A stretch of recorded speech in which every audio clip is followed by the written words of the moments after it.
haunting ending of Avengers: Infinity War gives audiences a lot to discuss.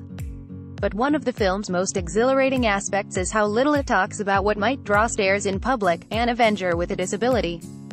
James "Rhodey" Rhodes, aka War Machine, Don Cheadle, returns to action in this film after a paralyzing injury in 2016's Captain America: Civil War.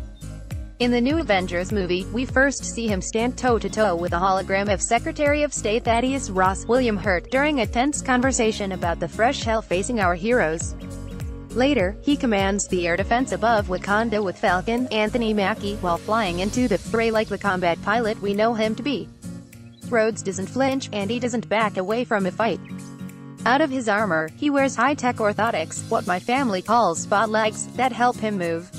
There's no ham-fisted hand-wringing over what he can do. There's simply no question that he's still an Avenger. A teammate. A hero. With films such as Wonder Woman, Black Panther and A Wrinkle in Time spurring discourse about more inclusive storytelling, it's refreshing to see a character with a disability contributing significantly to a worldwide blockbuster. Unfortunately, it's rare in a mainstream film to see a character whose disability is just a trait, such as skin or hair color, that doesn't completely define the person. Too often, disabled characters become devices through which others find motivation and fulfillment, if they're on screen at all.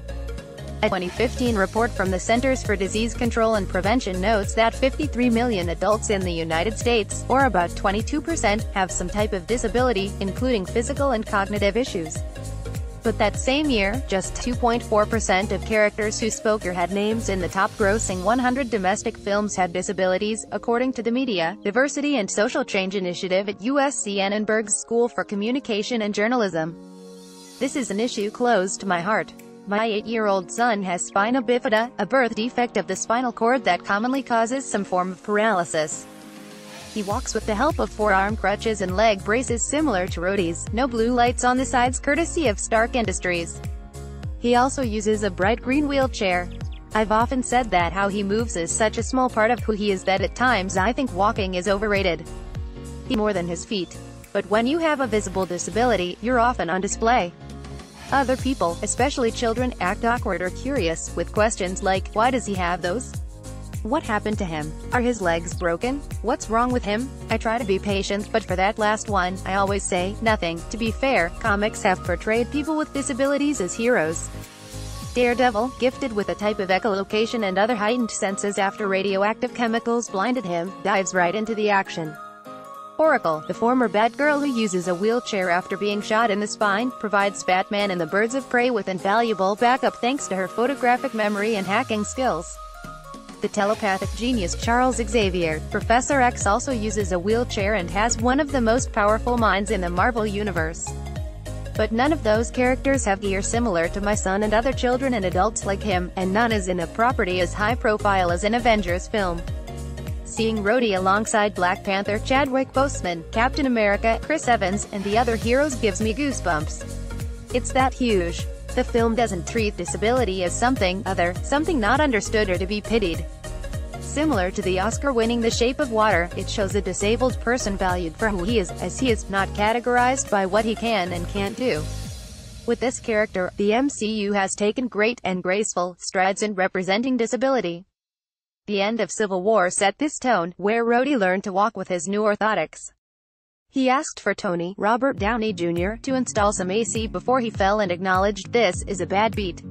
He also noted that as a military pilot, he'd faced many risks, then got back on his feet again. He was still Rhodey, just moved differently, a point made subtly but clearly when he joked about how a FedEx delivery man, Stan Lee, mangled Tony's last name. In the lead-up to Avengers: Infinity War, some interviewers asked Cheadle about Rhodey's injury, leaving Cheadle to answer, when you have someone like Tony who is a master of tech, then you can walk again. Blissfully, the subject barely comes up in the film at all. At 2 hours and 29 minutes, Avengers: Infinity War covers a lot of ground at a fairly brisk pace, considering about 40 named characters among 4 to 5 different storylines. Screenwriters Christopher Marcus and Stephen McFeely have said they pared down anything that didn't focus on the hero's conflict with Thanos. Josh Brolin, a zealot who thinks he's saving the universe by wiping out half of its population. This approach keeps Rhodey's disability from being a big deal, why should it be? And offers Cheadle a nuanced way to show his character's maturity. In Civil War, Vision, Paul Bettany, was aiming for Falcon when he accidentally knocked Rhodey from the sky. When they meet again in Infinity War, Rhodes looks glad and even grateful to see his colleagues again. He greets Steve Rogers and the others warmly, even hugging Natasha Romanoff, Black Widow, Scarlett Johansson. Perhaps like Bruce Banner, Mark Ruffalo, he knows they have more pressing matters.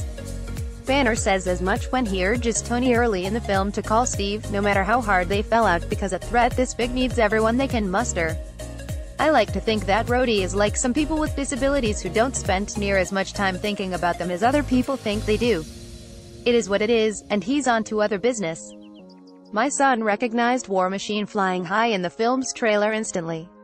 Looking at a promotional photo of Rhodey alongside Steve and Natasha, my son pointed and said Rhodey has gear.